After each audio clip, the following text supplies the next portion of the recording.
Narco number one asked the question, is the killer in the house? He brought Pop-Tarts though, so I'm sure it'll be fine.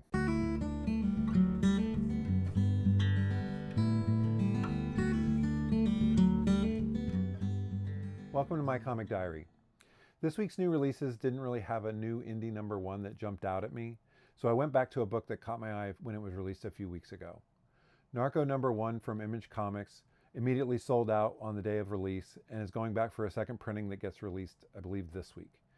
The buzz on the book and an interesting premise made it seem like a book worth going back to.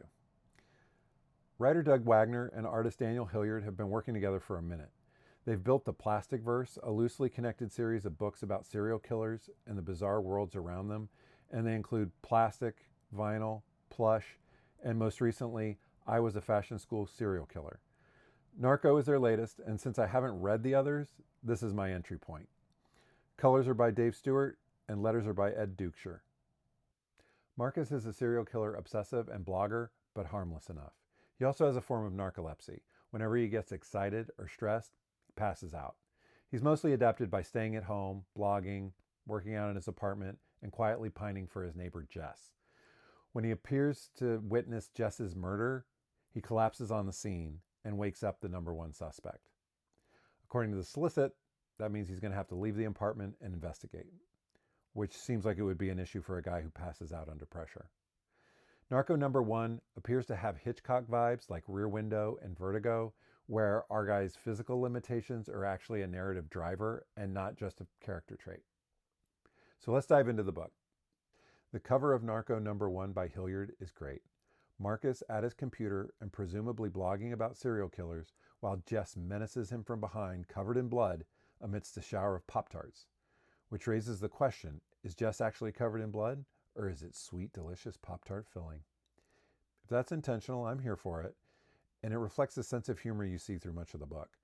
Another thing worth noting, the title logo is giving strong Vertigo font vibes, which given the Hitchcock comparisons, feels appropriate. Looking at the book, the premise sets up quickly. You know who Marcus is, what his narcolepsy is about, and by the end of the first issue, we're set up for the rest of the series. But there's some interesting stuff going on underneath the surface that I didn't totally catch until my second read. At first, Marcus generally comes across as kind of wimpy. His narcolepsy early in the book is triggered by a possum approaching him. He actually jokes about the possum playing dead as metaphor for himself, which is clever, but it doesn't exactly make you root for the guy. When he passes out in high leverage moments, it's less, oh no, he would have saved the day if it wasn't for that darn narcolepsy, and more, oh, loser. But on second read, I started noticing some stuff. Through dialogue, we're told the diner is the first place Marcus ever saw Jess, the girl of his dreams. Yet, later in the book, we see she's his neighbor across the hall in the same apartment building. How does that work that he never saw her until the diner? Unless he moved there after the fact to be a creeper.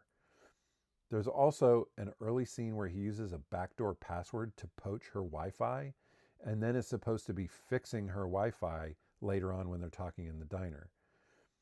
And in the hallway, an aggressive ex of Jess's calls Marcus through the door, "You little peeping prick."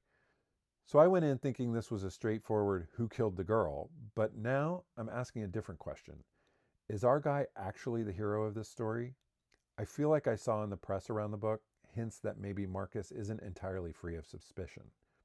And the final scene of the first issue, where he genuinely seems to want to help Jess, is that a stuck door, or his subconscious, or is it something else entirely?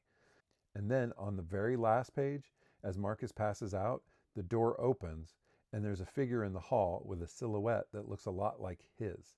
Coincidence? At first, I thought Narco was a simpler mystery than last week's Dead Teenagers, which had all kinds of layers of mysteries, but now I'm not so sure. I came out asking more interesting questions than I expected. Hillyard's art is unique and fits the humor and horror tone of the book well. There's a cartoonish quality to it that sits in interesting contrast to the horror and violence when it shows up. If you saw my last review, Yarsky's work on Dead Teenagers is more technically impressive, but Hillyard brings some fun, creative page layouts, strong facial expressions, and some clever visual choices.